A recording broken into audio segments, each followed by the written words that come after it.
sa dating eskwelahan na aking hinawakan.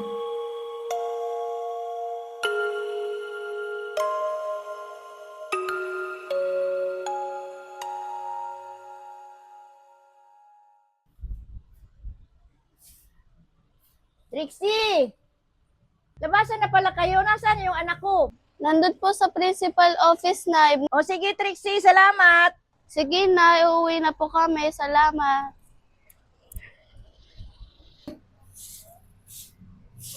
O Alexa, ba't ngayon ka lang? Ano naman pinaggagawa mo sa school? Yan yun na yun, Mami. Anong ikaw na bahala? Pasaway talaga tong batang to eh. Pumasok ka na nga ron.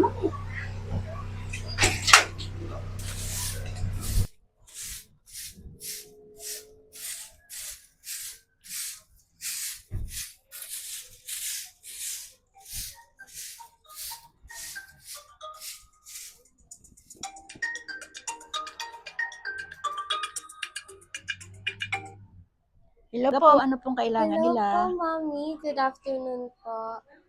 Invite ko lang po kayo sana pumunta dito sa school kasi may nagawa pong kasalanan yung anak niyo. Miss Aragon, kayo po pala. Sige po, pupunta na ako dyan. Sige po, Mami. Punta na po kayo ngayon. Mag-uwi po kami. Salamat po.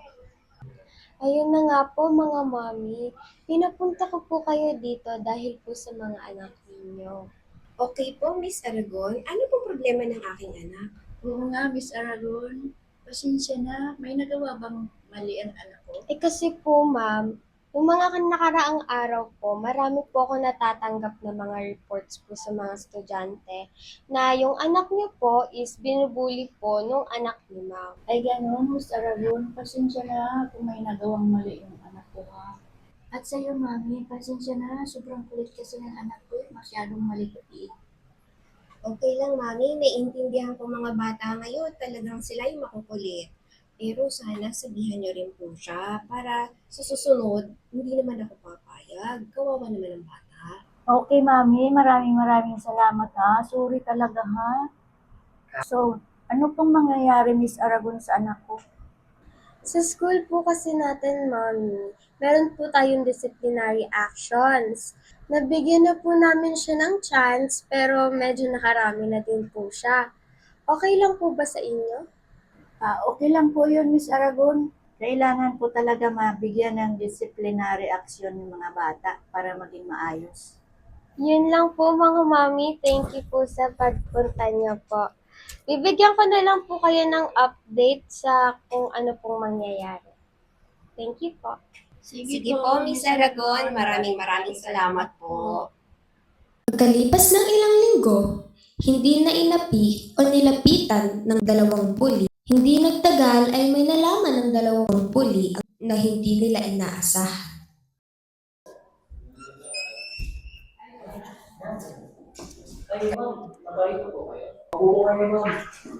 Sir, need natin mag-usap regarding dun sa students mo. Si Alexa at Trinity po. Opo, sila nga po.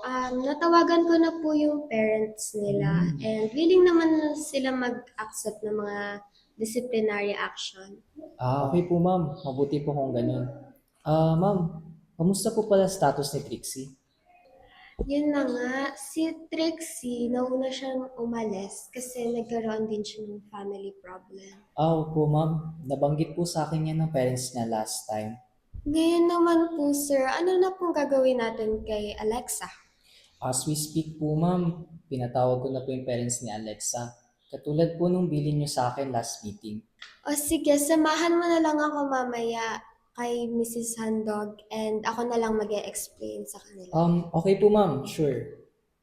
Okay, yun lang po, sir. Maraming salamat po. See you later. Thank you rin po ma'am.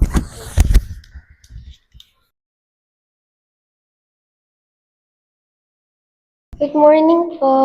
Po, Miss Aragon. Mami, ito po yung letter ng school administration. Yun po yung final decision po nila sa kung ano pong gagawin kay Alexa. Mami, I'm sorry to tell you po, pero si Alexa po is kailangan na po siyang ma-expel dito sa school. What? Mami, ayoko po ma-expel. Wala tayong magagawa dyan, anak. Andyan na yan. Yes, kasi na Mami, no! Hindi pwede! Hindi ako pwede ma-expel! Sarago! Ayoko pa ma-expel, teacher! I'm so sorry, pero ang dami mo na kasing offense eh. Please! Ayoko pa ma-expel! Please, principal, ayoko pa talaga ma-expel, teacher! Sorry anak, pero ang dami mo na talagang offense dito sa school. Hindi na namin itong gawin. Please do something, teacher! Please, teacher! Please! Please po! Kasi lang, ulo ka na siya.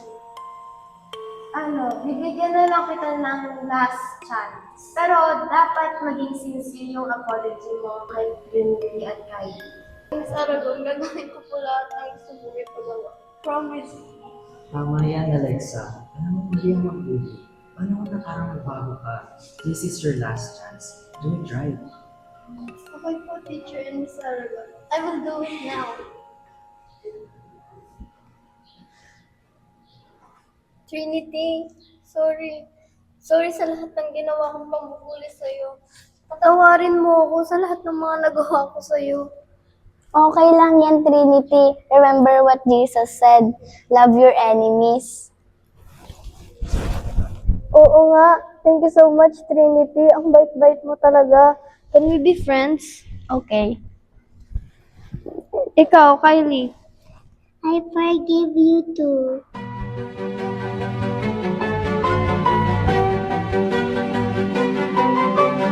At nabigyan ng pagkakataon na magstay sa school si Alexa dahil sa kanyang sincere na paghingi ng sorry kay Trinity at Kylie.